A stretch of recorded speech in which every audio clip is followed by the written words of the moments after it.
কোথাও ধীর গতি আবার কোথাও একেবারেই থমকে আছে।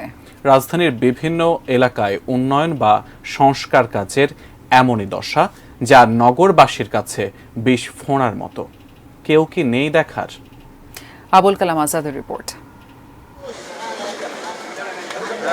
মাস দুয়েক আগেও বেশ কর্মব্যস্ত ছিল ঢাকা দক্ষিণ সিটির দয়াগঞ্জ বাজার। এই বাজারের মাঝখান দিয়ে সুয়ারেজ লাইনের কাজ শুরু হওয়ার পরই ভাটা পড়ে বিক্রি বাট্টায়, যেখানে প্রায় ২৫০র মতো দোকানপাট। সেখান থেকে মাসের বাজার নিয়ে বের হওয়ার বিকল্প কোনো রাস্তাই নেই। এর উপর সংস্কার কাজের এতটাই ধীরগতি যে এ নিয়ে ক্ষুব্ধ বিক্রেতা এবং স্থানীয় বাসিন্দারা। এই পাইপের কারণে মনে করেন যে এখন আর কোনো কাস্টমার আসে না। কাস্টমার জায়গা দুপকোলা বাজারে এদিক দিয়ে মানুষ চলাচল বন্ধ, এদিক দিয়ে মানুষ চলাচল বন্ধ। এই একটা রাস্তা, সেটাও ভালো না।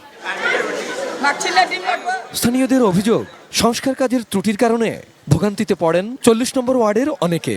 সপ্তাহখানেক ওয়াসার পানিও ব্যবহার করতে পারেননি তারা। ওয়াসার পানির সাথে ড্রেনের পানির কানেকশন দিয়ে দেয়, যার ফলে আমরা ৪ দিন আমাদের যে ট্যাঙ্কিতে পুরোপুরি ড্রেনের পানিটা যায়, সব পানি গন্ধ, মানে গুয়ের গন্ধ।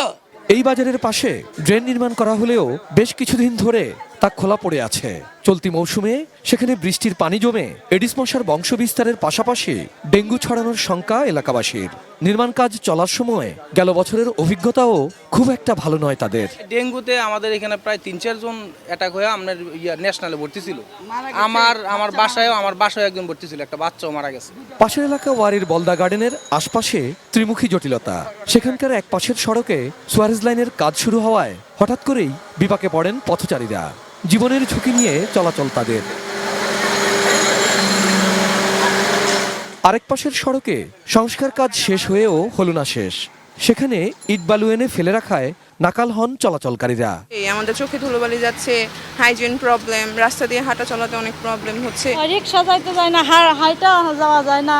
এই সড়কেই মাটির নিচে বিদ্যুতের সঞ্চালন লাইনের কাজ করার জন্য গর্ত খোঁড়া হলেও ১৫ দিন ধরে পড়ে আছে। ডিপিডিসির লোকজন এখন সেখানে পাহারা বসিয়েছে। কবে আবার কাজ শুরু হবে তা বলতে পারছেন না কেউই। আমরা আসলে কিছু বলতে পারি শুধু পাহারা। বলদা গার্ডেন থেকে একটু সামনে এগোলেই টিপু সুলতান রোড, সেখানেও একই দশা।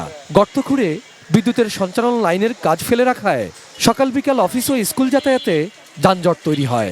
স্কুলের মেয়ে গাড়ার মধ্যে পড়ে গেছে, কেউর কোনো হুদিস নাই।